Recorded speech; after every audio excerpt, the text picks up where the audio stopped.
श्रद्धेय राक्षा भी पूजा में सम्मिलित हैं। वो जो यजमानगण अपनी धर्मपत्नियों के साथ उपस्थित हैं वे भी अपने हाथ जोड़ लें सर्वदेव नमस्कार करने के लिए। और श्रद्धेय राक्षा से भी प्रार्थना है वे भी देवताओं को नमस्कार करने के लिए हाथ जोड़ लें। ओम सिद्धि बुद्धि सहिताय श्रीमन्महागणाधिपतये नमः। ओम लक्ष्मी नारायणाभ्यां नमः। ओम उमा महेश्वराभ्यां नमः। ओम वाणी हिरण्यगर्भाभ्यां नमः। ओम शची पुरंदराभ्यां नमः। ओम माता पितृचरण कमलेभ्यो नमः। ओम कुलदेवताभ्यो नमः। ओम इष्ट देवताभ्यो नमः। ओम ग्राम देवताभ्यो नमः। ओम स्थान देवताभ्यो नमः। ओम वास्तु देवताभ्यो नमः। ओम सर्वेभ्यो देवेभ्यो नमः। ओम सर्वेभ्यो ब्राह्मणेभ्यो नमः। ओम सर्वेभ्यस्तीर्थेभ्यो नमः। ओम एतत् कर्म प्रधान श्री गायत्री देव्यै नमः। ओम पुण्यं पुण्याहं दीर्घमायुरस्तु। ओम नमोस्तनन्ताय सहस्रमूर्तये सहस्रपादाक्षशिरोरुबावे सहस्रनाम्ने पुरुषाय शाश्वते सहस्रकोटि युगधारिणे नमः। सहस्रकोटि युगधारिणे नमः। ओम गणानां त्वा गणपतिग्वं हवामहे प्रियाणां त्वा प्रियपतिग्वं हवामहे निधीनां त्वा निधिपतिग्वं हवामहे वसो मम जाहमजानि गर्भधमा त्वमजासि गर्भधम्मा। ओम स्वस्ति न इंद्रो वृद्धश्रवाः स्वस्ति नः पूषा विश्ववेदाः स्वस्ति नस्तारक्षो अरिष्टनेमिः स्वस्ति नो बृहस्पतिर्दधातु। ओम शांति शांति शांति सर्वारिष्टसु शांतिर्भवतु। वहीं पर भूमि में छोड़ दीजिए या खाली कस्तरी में छोड़ दें। कमपि अतस्थानं रक्षत्विषो ममाग्रधिक् अप्सरपन्तु ये भूता भूमि संस्थिता ये भूता विघ्नकर्तारः ते गच्छन्तु शिवाज्ञया अपक्रामन्तु भूतानि पिशाचा सर्वतो दिशम् सर्वेषामविरोधेन यज्ञकर्म समारभे। पुनन्तु मा देवजनाः पुनन्तु मनसा धियः पुनन्तु विश्वा भूतानि जातवेदः पुनीहिमा। ॐ पुनातिते परिश्रुतग्वं सोमग्वं सूर्यस्य दुहिता वारेण शश्वतादना। ॐ पवित्रे सोमेन देवदीद्यत अग्ने कृत्वा क्रतुं रनु।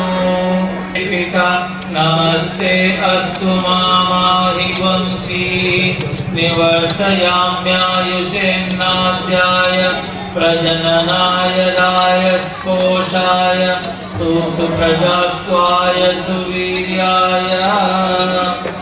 हिरण्यगर्भः संवर्तताग्रे भूतस्य जातः पतिरेक आसीत् तदाधार पृथिवीं द्यामुत्तेमां कस्मै देवाय हविषा विधेम। वहाँ पर लगा के सीमेंट लगा दें और इसके बाद बाकी वहाँ पर जो यजमान दंपति हैं वे भी अपने हाथ से एक सीमेंट लगा के छीन दें। बाद में इसे पाट दिया जाएगा और जब फाउंडेशन होगा तो इन ईंटों को उसमें इस्तेमाल कर लिया जाएगा। तो ऐसा करें और कुछ भाई लोग आरती की तैयारी कर लें, हम भी करनी है उसके भी साथ कर दें।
सबके लिए रास्ता बना दें ताकि वो मंच तक यहाँ आ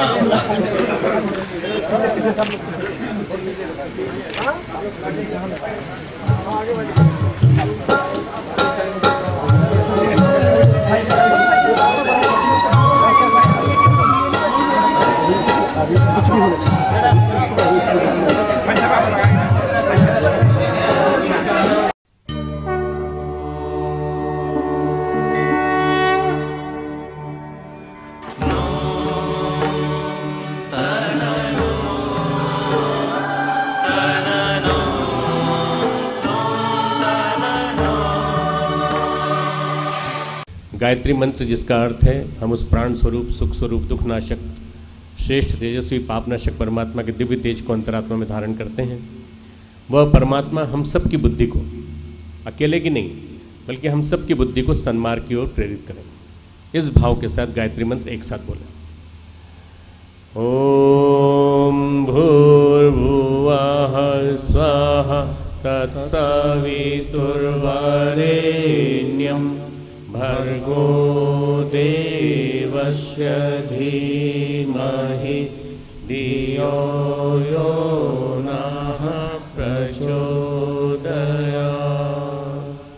ओम गुरुर्ब्रह्मा गुरुर्विष्णु गुरुरेव महेश्वरः गुरुः साक्षात् परब्रह्म तस्मै श्री गुरुवे नमः।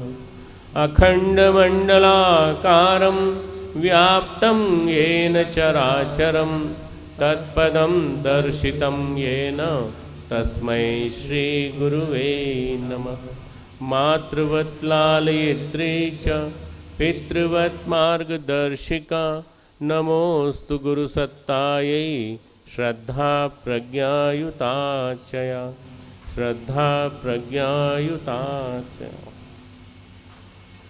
परम पूज्य गुरुदेव पंडित श्री राम शर्मा आचार्य जी, परम वंदनीय माता जी की सूक्ष्म उपस्थिति में मंच पर विराजमान आदरणीय श्री न्यायमूर्ति श्री इकबाल अहमद अंसारी जी, उच्च न्यायालय गुवाहाटी असम, यहाँ बैठे हुए हमारे असम सहित 7 राज्यों के सभी क्षेत्रों से, कोने कोने से, पूर्वोत्तर के आए हुए सभी भाइयों बहनों, देवी स्वरूपा बहनों, देवतुल्य भाइयों, शक्ति स्वरूपा माताओं, हमारे गुवाहाटी नगर के सभी गणमान्य नागरिकों, शांति कुंज से आए हुए पूर्वोत्तर जोन के प्रकोष्ठ के सभी हमारे प्रतिनिधिगण, समयदानी भाइयों, हमारे बीच में बैठे हुए यहाँ के पत्रकार भाइयों, बड़ी प्रसन्नता की बात है कि आज रामकृष्ण परमहंस जयंती के पावन अवसर पर हम लोगों ने एक साथ मिलकर संकल्प लिया कि हम लोग गायत्री चेतना केंद्र गुवाहाटी का स्थापित करेंगे। मुझे बड़ी प्रसन्नता है कि इस कार्य के लिए मेरा आगमन यहाँ हुआ और इस बहाने पूर्वोत्तर के अपने सभी भाई बहनों से मिलने का मौका मिला। पूर्वोत्तर का एक क्षेत्र, कामरूप का क्षेत्र, प्राग ज्योतिषपुर का क्षेत्र, कामाख्या देवी का क्षेत्र, ये बहुत भावनाशील क्षेत्र है, बड़ा प्राणवान क्षेत्र है। बंग भूमि से रामकृष्ण परमहंस निकले और वहाँ से स्वामी विवेकानंद निकले, सुभाष चंद्र बोस निकले, रास बिहारी बोस निकले, बंकिम चंद्र चट्टोपाध्याय निकले, श्री अरविंद निकले। ये सारे के सारे जितने भी संत हैं ये सारे उसी क्षेत्र के हैं। भगवान श्री शंकर देव की ये भूमि है जहाँ पर कि हम पूरे के पूरे आसाम क्षेत्र में जहाँ जाएं वहाँ उनका कार्यक्षेत्र दिखाई पड़ता है। आसाम से जुड़ी हुई जितने 7 राज्य हैं उनमें भी सारी की सारी इन चीज़ों का प्रभाव है। भारतीय संस्कृति हमारी एक संस्कृति पे चलती है, सा प्रथमा संस्कृति विश्ववारा। ये हमारी संस्कृति एक प्रथम थी और सारे विश्व में एक ही संस्कृति थी जिसका बोलबाला था। आज भले ही हमारा भारत एक अलग देश है और विभिन्न देश हैं, विभिन्न राष्ट्र हैं जो कॉकेशियन और ओरिएंटल और इस आधार पर विभाजित हैं। कोई अरेबियन कंट्रीज़ में माना जाता है, कोई माना जाता है यूरोपियन कॉन्टिनेंट का माना जाता है, कोई किसी और देश का माना जाता है, पर वास्तव में देखा जाए तो सबके सब भारत से ही निकले। भारतीय संस्कृति सारे विश्व में थी। यजुर्वेद का वाक्य है सा प्रथमा संस्कृति विश्ववारा। यह हमारी संस्कृति प्रथम थी और सारे विश्व में फैली हुई थी और यह आज भी ऐसे ही स्थिति में आने वाली है। मैंने अपने आराध्य देव, अपने इष्ट देव, अपने गुरुदेव को जिस रूप में देखा उस रूप में मैं उनको संस्कृति पुरुष के रूप में मानता हूँ। मैंने देखा कि उन्होंने भारतीय संस्कृति को अपने जीवन में जी के दिखाया और उसी चीज़ ने मुझे बहुत ज़्यादा प्रभावित किया। संस्कृति सही अर्थों में कहा जाए, संस्कृति शब्द जो है बड़ा विलक्षण है। संस्कृति का मतलब होता है कि जैसे अभी हमने भूमि पूजन किया तो हमने कुदाल का पूजन किया, हमने थोड़ी ज़मीन खोदी और ज़मीन खोदने के बाद उसमें हमने पवित्र कुछ 5 द्रव्य थे वो रखे और उसके बाद हम लोगों ने सभी हमारे यजमान भाइयों ने मिलके, मैंने भी रखी उसमें एक ईंट, आपने भी सबने ईंट रखी और ईंट रख करके हमने भवन की एक प्रकार से स्थापना के लिए आधार रखा। संस्कृति का आधार इसी भांति रखा जाता है। संस्कृति का आधार है, संस्कृति का मतलब है निराई गुड़ाई करना, कुसंस्कारों को निकालना और सुसंस्कारों को स्थापित करना। कल्चर शब्द आपने सुना होगा, कल्चर के साथ एग्री जुड़ जाता है तो एग्रीकल्चर हो जाता है, हॉर्टी जुड़ जाता है तो हॉर्टिकल्चर हो जाता है। हॉर्टिकल्चर इन्हें प्लांट्स लगाना, फल फूल लगाना, फ्रूटिकल्चर फ्रूट्स लगा देना, सिल्वीकल्चर रेशम का उत्पादन, एग्रीकल्चर कृषि का उत्पादन। तो ये कल्चर का मतलब होता है कि अनगढ़ता को मिटा के सुगढ़ता को स्थापित करना। तो परम पूज्य गुरुदेव के जीवन में मैंने देखा कि हर व्यक्ति के जीवन में, हर व्यक्ति के विचारों में जो अनगढ़ता छाई थी उसको निकालना, थोड़ा बहुत जो हर व्यक्ति के चिंतन में कुछ संसार व्याप्त रहता है, कुछ लोक व्याप्त रहता है, कुछ चीज़ें ऐसी व्याप्त रहती हैं जिसको ये कहा जाए कि आज के जो आधुनिक ज़माने की सोच है वो उसको निकाल करके उन्होंने उनके चिंतन को आध्यात्मिकता का जामा पहना दिया। निकाल करके कुछ अच्छी चीज़ बो देना। खेत में घास, जंगली घास होती थी, उस जंगली घास को निकाल के उसके स्थान पे गेहूँ बो दिया, चावल बो दिया तो अच्छी फसल आने लगी। एक अच्छा सा गार्डन लगा दिया तो अच्छा सा गार्डन होने लगा, तो उसमें से फूल आने लगे। ये हमारी जो आत्मसत्ता है, जो हमारी अंदर अंतर जगत है, ये एक प्रकार की भूमि है। इस भूमि में जो कुछ भी बोया जाएगा वो वैसा निकलेगा। बीज कैसे हैं इस पर निर्भर करता है। अच्छे विचारों के बीज हैं तो अच्छे विचार निकलेंगे, और अगर मान लीजिए एक आदमी को दुष्ट और आतताई बनाने के लिए बीज बोए जा रहे हैं तो वैसे निकलेंगे। आप संस्कार कैसे देते हैं? संस्कार शब्द और संस्कृति शब्द दोनों मिले जुले हैं। आप बच्चों को संस्कार कैसे देते हैं, उससे आदमी वैसा बड़ा बनेगा। बच्चे को अगर आप महान बनाना चाहते हैं तो महानता के संस्कार दीजिए। जैसे कि हमारे स्वामी विवेकानंद के जीवन में हम देखते हैं कि उनको उनकी माँ एक अलग रूप में देखती थी कि उनके घर एक साक्षात भगवान शिव का जन्म होने वाला है, और जब वो आए तो वीरेश्वर नाम रखा गया। बिल्लू बिल्लू करके बुलाती थी, और वैसे ही रौद्र उनका रूप था। और उन्होंने जो बचपन से संस्कार दिया वो देने का संस्कार दिया। जो भी आए घर में उसको दो, चाहे छोटा सा एक मांगने वाला आ गया तो उसको दो, बाउल गाने वाला एक कोई आ गया उसको दो, बांटो। तो देने का संस्कार उनके जीवन में शुरू से पला, वो आगे चल के बड़ा होता चला गया। जबकि वो अभावग्रस्त थे बड़ी स्थिति में, तब भी वो देते ही रहते थे। मैंने अपने परम पूज्य गुरुदेव के जीवन को एक संस्कृति पुरुष के रूप में देखा, एक ऐसे व्यक्ति के रूप में देखा जिन्होंने विचारों को बोया, विचारों की खेती की, सद्विचारों की खेती, अच्छे विचारों की खेती हर व्यक्ति के चिंतन में। मैं अपने बारे में बताता हूँ कि मैं पूरी तरह से भौतिकवादी चिंतन वाला था। मेरा उद्देश्य था कि मैं MBBS MD की डिग्री लेने के बाद मैं विदेश जाऊँ, पैसा कमाऊँ, पैसा कमा के यहाँ आकर के बहुत बड़ा नर्सिंग होम खड़ा करूँ और मैं यहाँ भी पैसा कमाऊँ। जैसा एक आम आदमी की एक चिंतन होता है, मैं इंग्लिश मीडियम से पढ़ा हुआ, वहाँ के मॉडर्न सोच, वहाँ की सोच बिल्कुल अलग ढंग की, तो उसी में सोच में विकसित हुआ। पिताजी माताजी बताते रहते थे गुरुदेव के बारे में, मैंने भी सुना था उनके बारे में, पर मैं प्रभावित नहीं हुआ था इतना ज़्यादा। मेरे उस सोच को, जो मेरे दिमाग में बैठी हुई थी कि मुझे विदेश जाना है, विदेश जाना है, उस सोच को परम पूज्य गुरुदेव ने बदला, पूरी तरह से बदला। और बदल करके उन्होंने मेरे दिमाग में ये बिठाया कि नहीं, यहाँ भारत में रहकर भारतीय संस्कृति के लिए सेवा करना और भारत के लिए कुछ करना, जितना बड़ा काम है उतना विदेश जाके नहीं कर सकते। मैं समझता हूँ कि ये एक तरह की ऐसी सर्जरी है, मैं मेडिकल टर्म में बोल रहा हूँ, विचारों की सर्जरी। विचार को, एक दूसरे विचार को निकाल करके एक नया विचार बो दिया मेरे चिंतन में, और वो नया विचार ये बो दिया कि नहीं, भगवान के लिए करना है और ऐसा काम करना है जिससे कि तुम्हारा यश बहुत बड़ा बढ़ेगा और तुम्हें बहुत बड़ा काम करना है। परम पूज्य गुरुदेव सुबह से लेकर शाम तक चिंतन उनका जो चलता रहता था, क्रांतिकारी चिंतन चलता रहता था, और उस क्रांतिकारी चिंतन के माध्यम से उन्होंने सारे भारत और सारे विश्व में एक व्यापक परिवर्तन की रूपरेखा देखी। मैं जब आ गया शांति कुंज, जब मेरे सोच बदल गई, सोच बदलने के साथ साथ मैंने अपनी विदेश जाने की उम्मीद को छोड़ करके, विदेश जाने की इच्छा को छोड़ करके, मैं जब भारत में रहने का मैंने विचार किया, और भारत में रहने के बाद मैंने जब हरिद्वार में आने का विचार किया, और जब मैं शांति कुंज आ गया अपनी नौकरी छोड़ के, तब परम पूज्य गुरुदेव के पास बैठने का और उनकी बातों को समझने का, उनके साथ बहुत कुछ सानिध्य उनका लेने का मौका मिला। मैंने देखा कि सुबह से शाम तक उनके चिंतन में एक ही चीज़ चलती रहती थी कि पूरे भारत की मानसिकता को कैसे बदलना है। मेरे दिमाग में ऐसा आया, मैंने पूछा कि गुरुदेव आप कहते हैं युग निर्माण होगा, ज़माना बदल जाएगा, और सारा ज़माना बदल जाएगा तो कैसे बदल जाएगा? आप कहते हैं कि सारे के सारे लोग एक जैसा सोचने लगेंगे। मैंने कहा ऐसा कैसे होगा, कैसे संभव होगा? बोले तुम्हें एक चश्मा पहनाता हूँ, उस चश्मे के पहनने के बाद तुम्हारी सोच बदल जाएगी। मित्रों, वो जो चश्मा पहनाने की बात है वो स्थूल दृष्टि से मत सोचिएगा कि उन्होंने कोई चश्मा दिया होगा और वो पहना दिया होगा, और डॉक्टर साहब अभी जो चश्मा पहने हैं कि वही गुरुदेव का दिया हुआ चश्मा है, वो नहीं। चश्मे से मतलब उनका था एटीट्यूड। मैं तुम्हें एक ऐसा आउटलुक देता हूँ, एक ऐसी दृष्टि देता हूँ जिसको देखने के बाद उन्होंने मुझे करीब आधा घंटे तक बिठा करके मुझे सोच समझाई, और उस सोच के बाद मेरे दिमाग में बैठ गया कि नहीं, ज़माना बदलने वाला है। मित्रों, ये बात थी करीब 1981-82 की होगी, जब मैं आया था।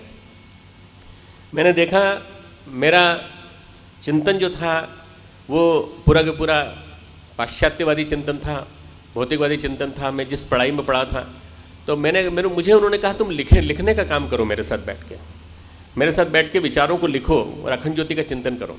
अखंड ज्योति मानव मात्र के निर्माण के लिए, मानव मात्र के चिंतन को बदलने के लिए एक लिखी जाने वाली एक क्रांतिधर्मी पुस्तिका है, पत्रिका है।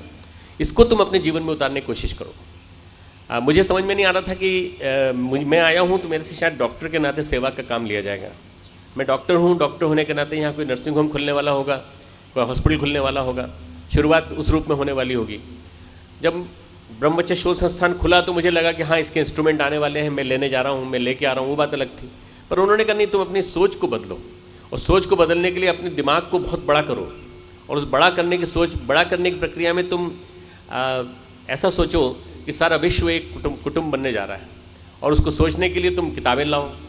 मैं किताबें खरीद के लाया, बहुत असीम संख्या में किताबें खरीद के लाया। बनारस गया, वहाँ से करीब 400-500 किताबें लाया।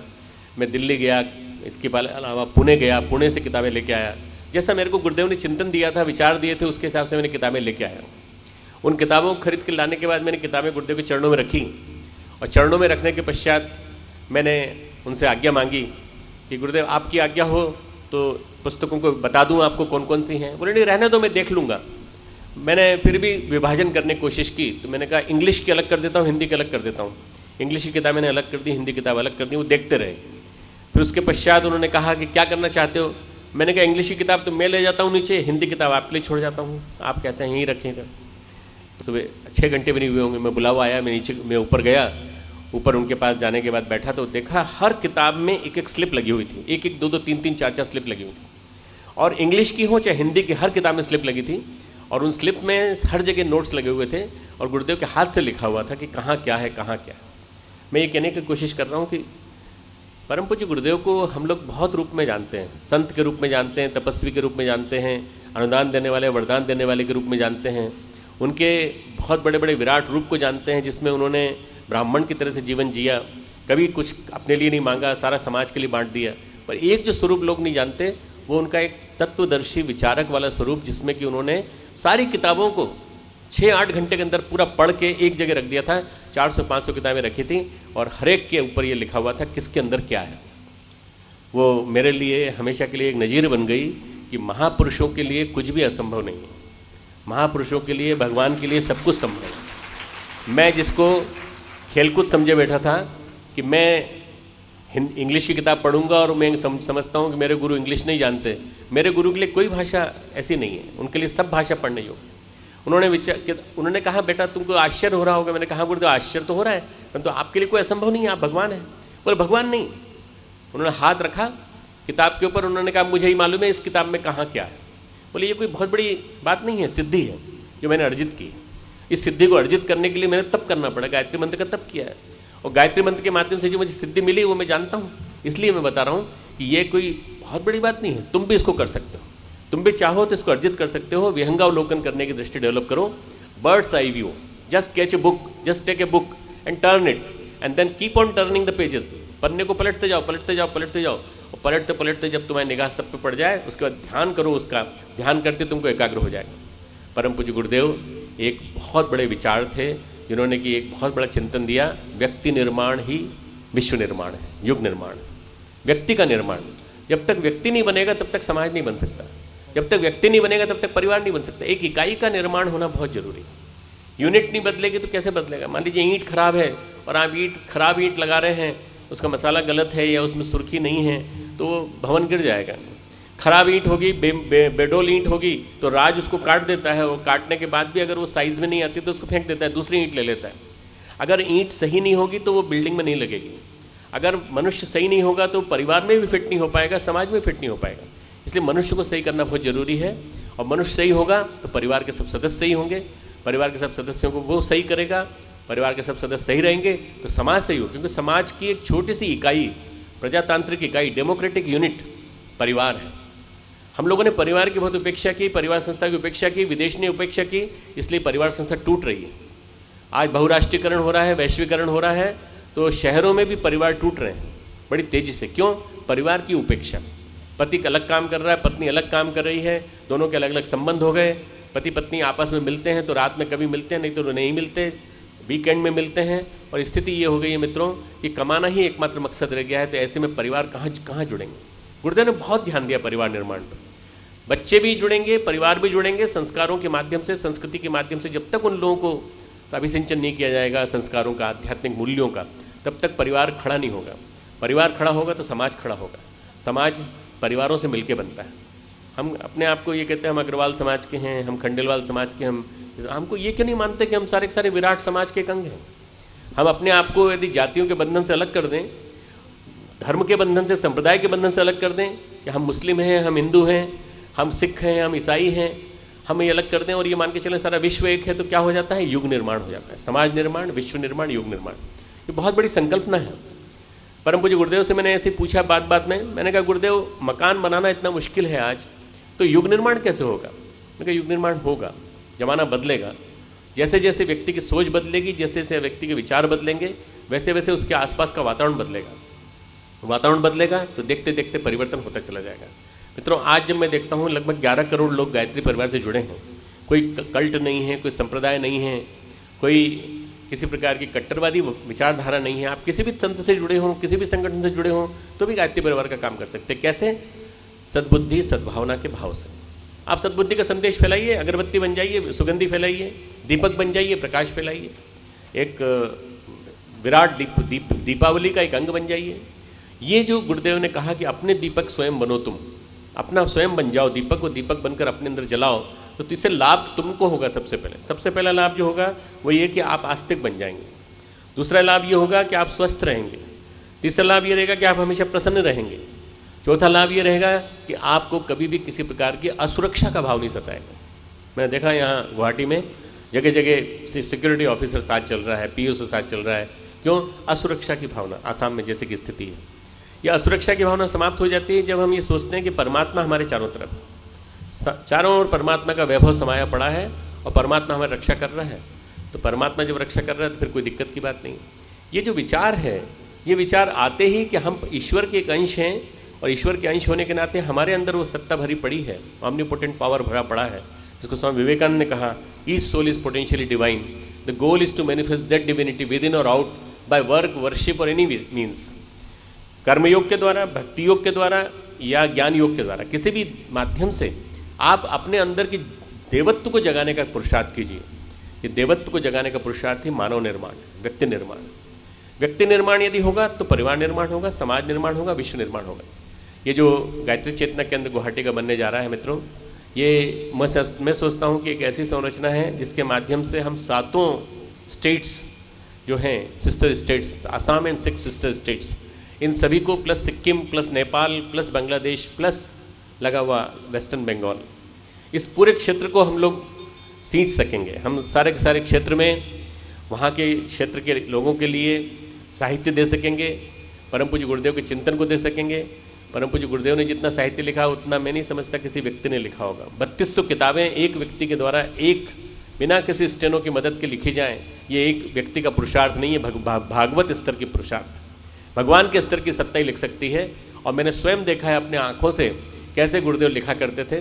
गुरुदेव की हैंडराइटिंग आखिरी में इतनी ज़्यादा जटिल हो गई थी कि चूँकि मैं 12 साल उनके बहुत नज़दीक रहा था, इसलिए मैं लास्ट के 4 साल की जब भी गुरुदेव की लेखनी कोई लिख के जाती थी तो मुझे ही बुलाया जाता था पढ़ने के लिए, मैं पढ़ता था और मुझे मालूम था उनका लिखने का आशय क्या रहता था। उससे गुरुदेव ने इतना तेज़ी से लिखा, उन्होंने कहा मेरे साथ समय जितना है उस समय में मैं जितना काम करके जाना चाहता हूँ वो निर्धारित है, मैं हर चीज़ को एक टारगेट बना के लेके आया हूँ, उतना काम मुझे करना है।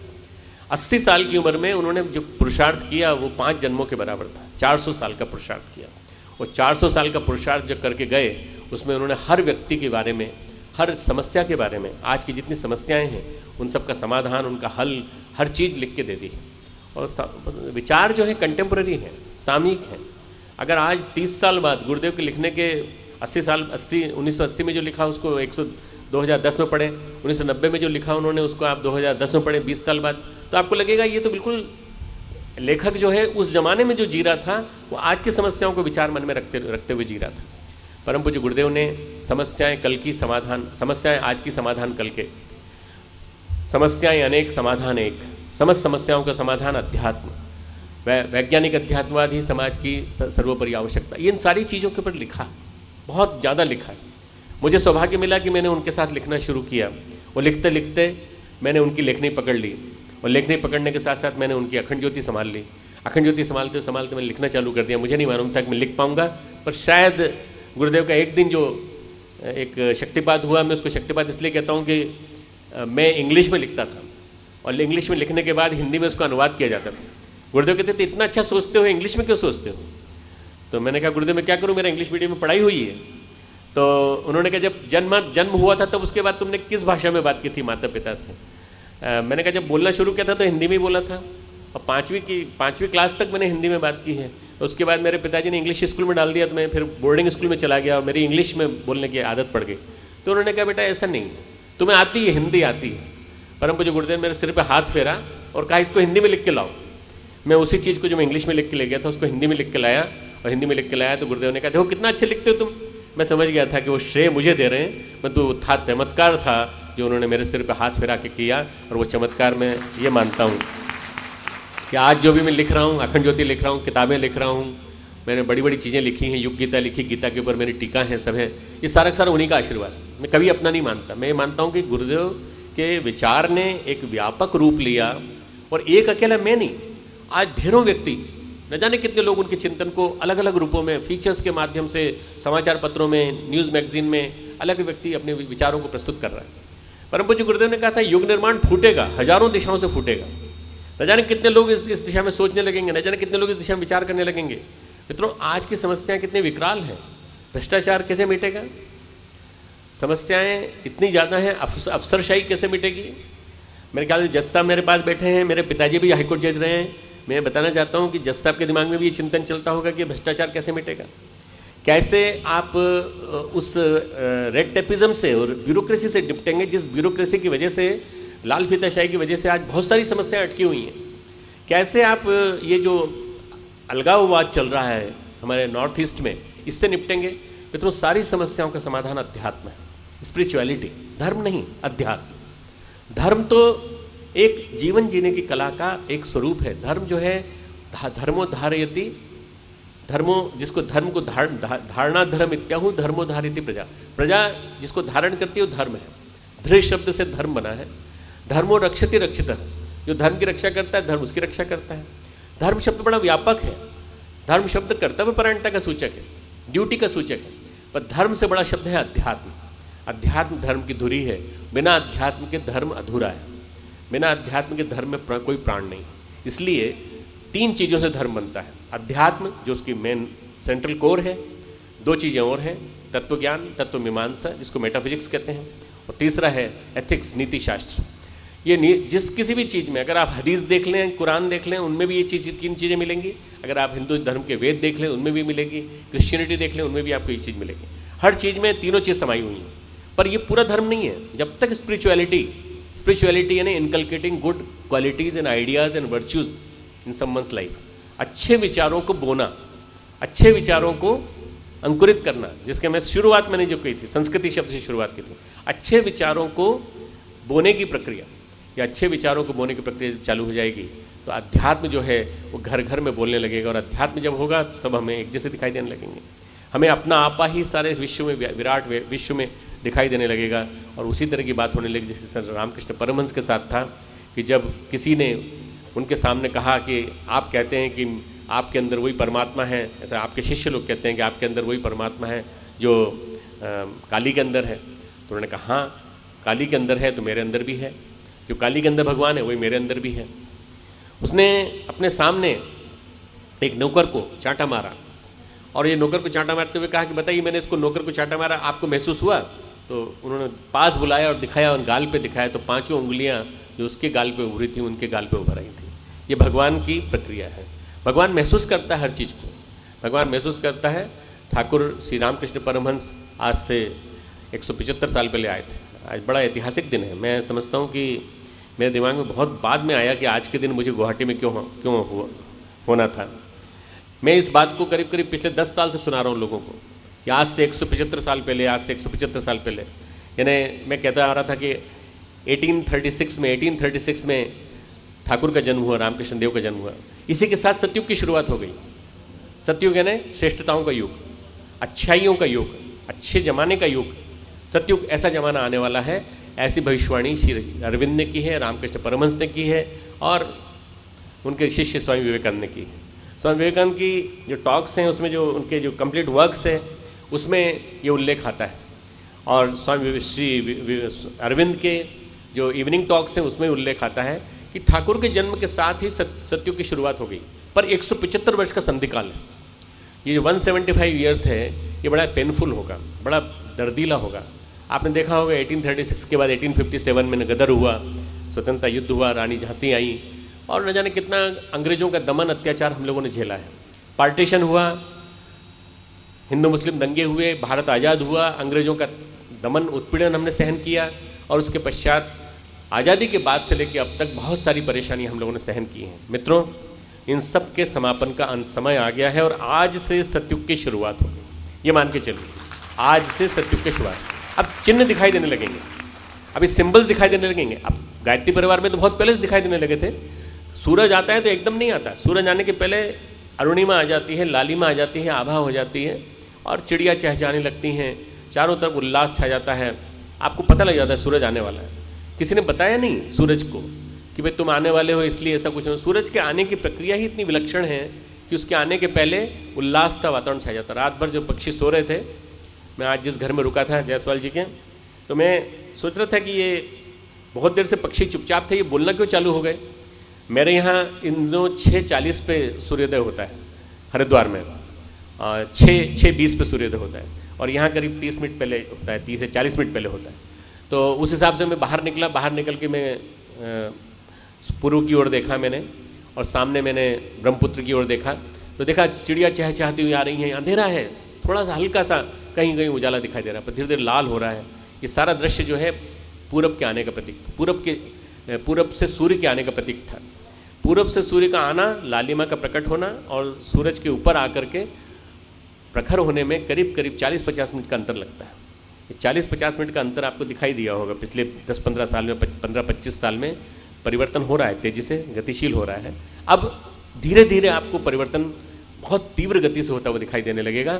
सतयुग का मतलब ये नहीं कि रातों रात सब बदल जाएगा। Gradually the righteousness is prevail, अच्छाइयाँ प्रिवेल करेंगी, श्रेष्ठताओं का बाहुल्य होगा और सज्जनों श्रेष्ठताओं का जमाना ऐसा आएगा जिसमें कि विद्वान लोग, पढ़े लिखे लोग और भावनाशील लोग, विभूतिवान, ऐसे विभूतिवान लोग सारे जमाने को बदलते हुए देखे जाएंगे। मित्रों, ऐसा समय आ गया है।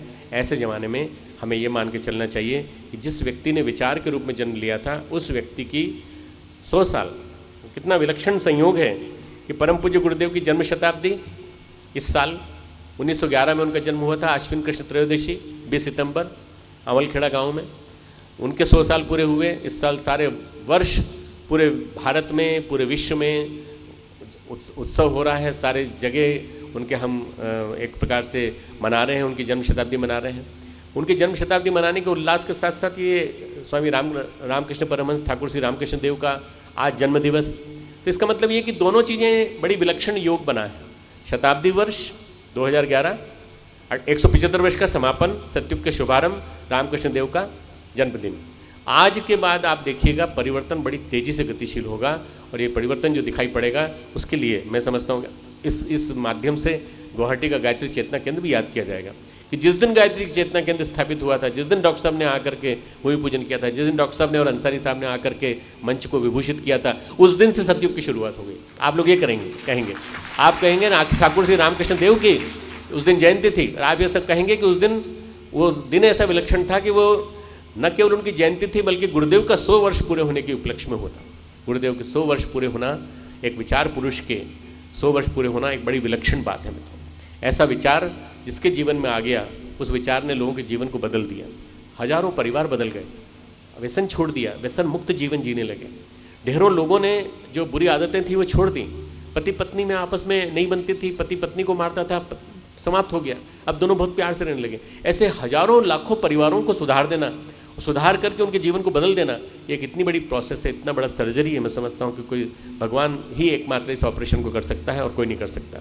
विचार पुरुष के रूप में परम पूज्य गुरुदेव का आगमन, विचार पुरुष के रूप में उनके आने के साथ साथ शताब्दी पुरुष के रूप में उनका एक भव्य, मैं समझता हूँ कि आगाज होने जा रहा है। परम पूज्य गुरुदेव ने लिखा है, मैं पिछले जन्म में रामकृष्ण परमहंस के रूप में था, उसके पिछले जन्म में समर्थ गुरु रामदास के रूप में था, उसके पिछले जन्म में संत कबीर के रूप में था। उनके जीवन को जब हम टटोलते हैं पूरा, तो संत कबीर, रामकृष्ण परमहंस और समर्थ गुरु रामदास, तीनों के गुण उनके अंदर दिखाई पड़ते हैं। अभी जो गीत सुना आपने, राम और श्री राम एक हैं दुनिया जान न पाई, वास्तव में सही अर्थों में परम पूज्य गुरुदेव का जीवन एक मर्यादा पुरुषोत्तम राम का भी था और एक प्रकार से लीला पुरुषोत्तम श्री कृष्ण का भी था।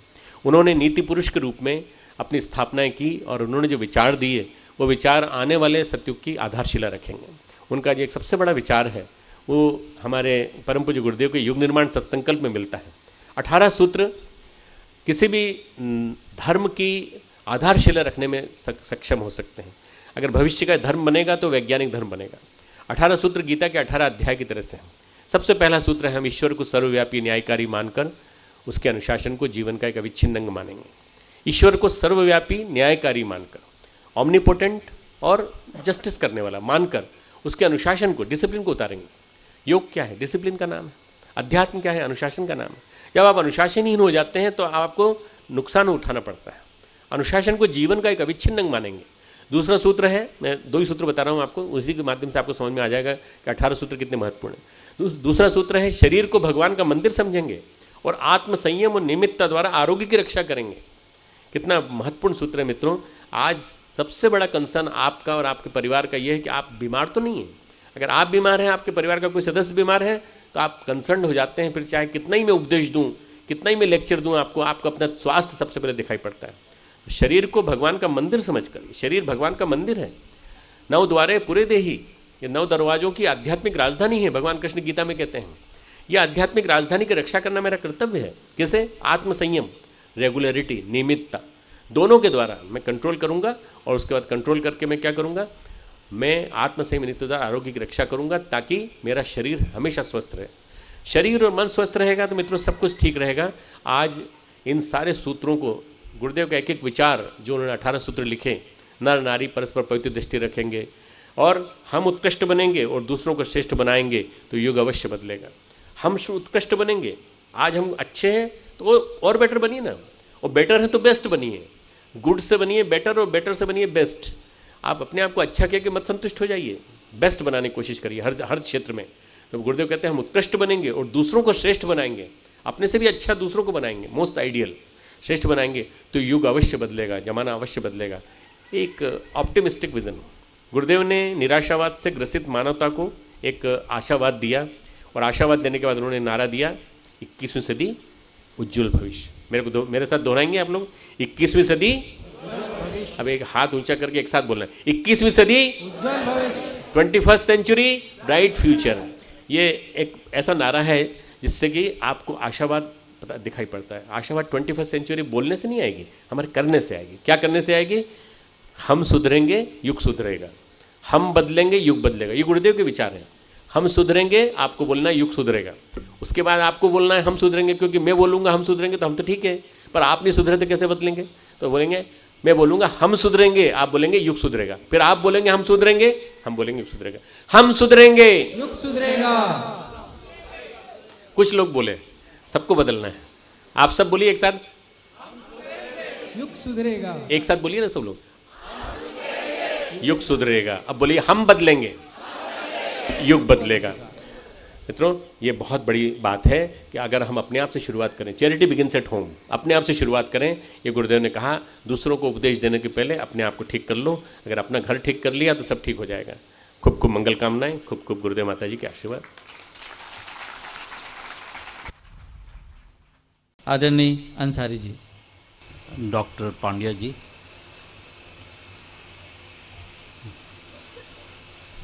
भाइयों और बहनों, मुझे डॉक्टर साहब को हिंदी नहीं आती, मुझे भी बहुत ज़्यादा हिंदी आती नहीं है। इन्हें गुरुदेव से आशीर्वाद मिला तो अंग्रेज़ी से हिंदी बोलने लगे। इनसे आशीर्वाद मिलेगा तो शायद मैं भी थोड़ी बहुत हिंदी में बोल ही पाऊँगा।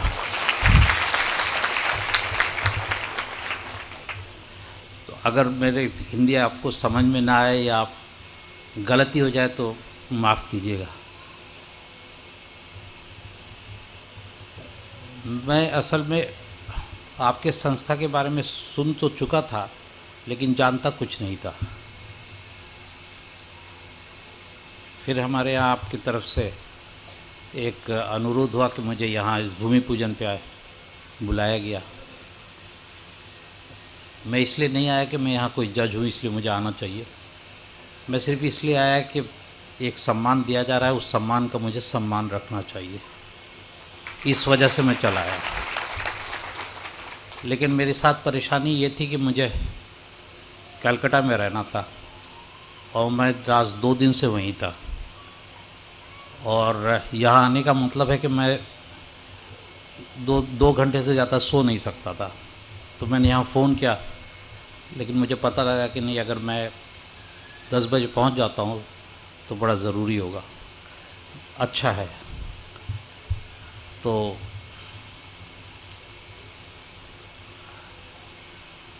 मैं चला आया।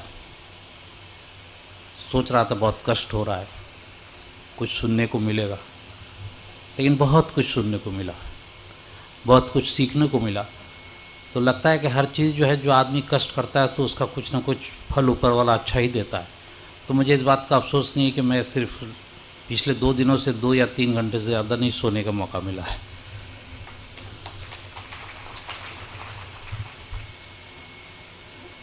असल में ये न्याय और अन्याय, सच्चाई और झूठ,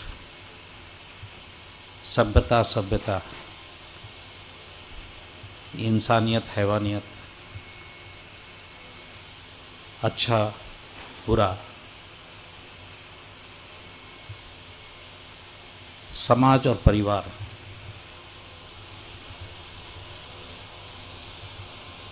इनमें किसी किस्म का डिफरेंस करना, दोनों को अलग अलग समझना बड़ा मुश्किल काम है। और बड़ा, अगर जो ऑनेस्टली या सच्चाई के साथ में इसको समझने की कोशिश करते हैं, उन्हें दुख ज़्यादा होता है।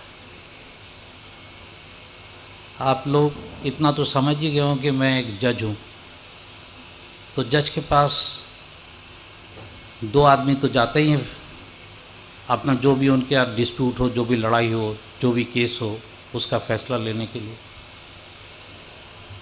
दोनों तो सच नहीं बोल रहे होंगे, एक उनमें ज़रूर झूठ बोल रहा होगा। और ये पता लगाना कि कौन झूठ बोल रहा है, ये इतना आसान नहीं है। और जब जो जज अगर फैसला दे देता है कि ये झूठ बोल रहा है और ये सही, तो ये जज का फैसला हुआ, इसे आप न्याय न समझें। ये न्याय नहीं भी हो सकता है, क्योंकि न्याय हुआ या नहीं हुआ ये फैसला करना बहुत मुश्किल है। उन्होंने जितना भी लोहा लगेगा गायत्री चेतना केंद्र के निर्माण में, वो लोहे की आपूर्ति ये दोनों भाई मिलकर के करेंगे।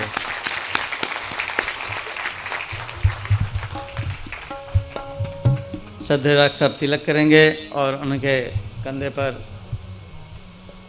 इसके बाद सागरमल बुढ़ाकिया जी और रामावतार बुढ़ाकिया जी, ये भी भाई हैं दोनों, ये दोनों आमंत्रित हैं।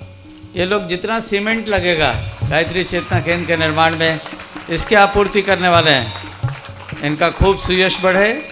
श्रद्धेय डॉक्टर साहब गुरुजी माता जी का आशीर्वाद इन्हें प्रदान करेंगे। श्री सागरमल जी बुढ़ाकिया और श्री रामावतार जी बुढ़ाकिया, स्वागत है आपका। हमारे दो भाई ऐसे हैं इनके बाद जो आएंगे, इन्होंने अभी राशि की घोषणा नहीं की है, इसको उन्होंने मुट्ठी बंद रखा है। भगवान माने ठीक है, कुछ लोग ऐसा मानते हैं कि भाई राशि की घोषणा नहीं होगी। वो आमंत्रित हैं श्री गोपाल बजाज जी और श्री रामकिशन अग्रवाल।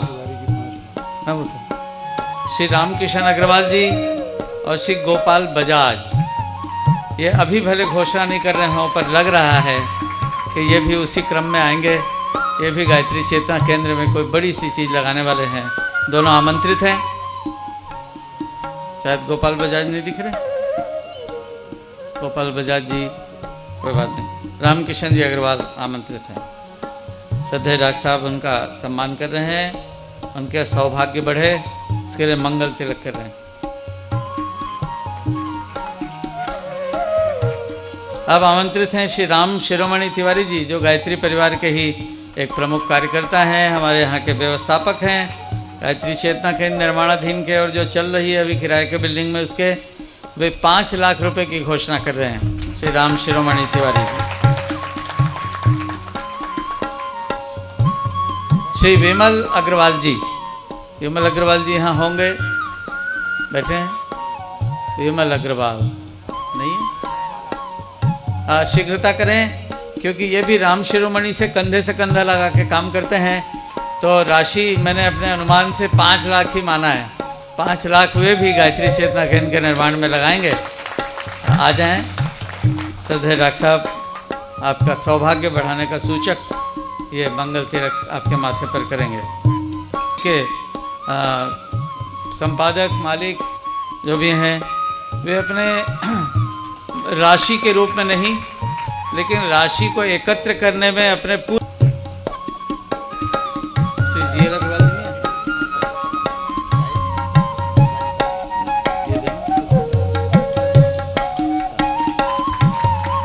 हमारे आदरणीय अंसारी जी को श्रद्धेय डॉक्टर साहब परम पूज्य गुरुदेव का साहित्य और मंत्र चादर भेंट कर रहे हैं।